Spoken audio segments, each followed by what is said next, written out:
आपण इथे बोलतोय, पण पोलीस स्टेशनवर कुठलाही दबाव नाहीये. त्यांनी कुणाला अटक केली, किती लोकांना अटक केली, काहीच माहिती नाहीये.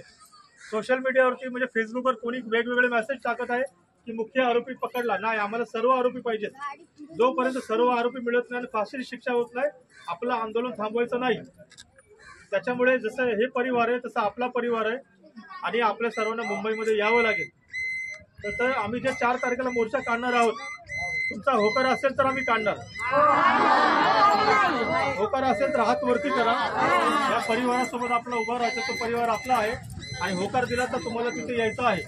रमाबाई नगरमध्ये बाबासाहेबांचा आपला पुतळा आहे, तर त्याच रमाबाई नगरमध्ये हत्याकांड झाले होते.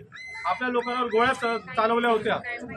आपले लोक 11 लोक शहीद झाले होते, 11. आणि त्याच ठिकाणी आपलं अभिवादन करून राजभवनावरती चालत जायचं आहे. कोणाला काही त्रास होणार नाही. आपला मुंबईचा सर्व समाज आपली वाट बघतोय, त्यांनाही आपल्यासोबत यायचंय, त्यांना इकडे येऊ दिलं जात नाही. म्हणून त्या लोकांनी आम्हाला इथे पाठवलं की खरी परिस्थिती काय आणि किती लोकांना अटक केलंय. आणि हे आपले ॲडव्होकेट महेंद्र भिंगारदिवे आहेत, हे मुंबई हायकोर्टामध्ये आपल्या मुलाबद्दल केस लढणार आहे. तर त्यांची परवानगी आम्हाला घ्यायची होती की तुम्हाला यांनी केस लढलेली चालेल का. त्यांनी सांगितलं हो चालेल आणि लढू द्या. आणि आपण खिशातून पैसे आजपर्यंत टाकलेले, कुणाचा 1 रुपया घेतलेला नाहीये. पूर्ण 8 वर्षामध्ये आपले बरेच ॲडव्होकेट आहेत. त्याच्यामुळे जिथे तुम्ही बसलेला आहात तर कुठलाही कायदा हातामध्ये घेऊ नका. सोशल मीडियावरती आपण जे काही रागाच्या भरामध्ये बोलतो, पोलिस तो व्हिडिओ काढून ठेवतात.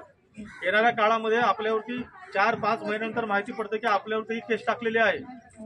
कारण आपला कुठलाही मुद्दा त्यांच्याकडनं आहे, पॉईंट नाहीये.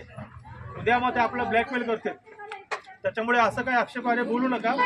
जे आपल्यावर दबाव टाकतील, उद्या आपल्यावर केसेस टाकतील. आपल्या हातामध्ये निळा झेंडा आहे बाबासाहेबांनी दिलेला.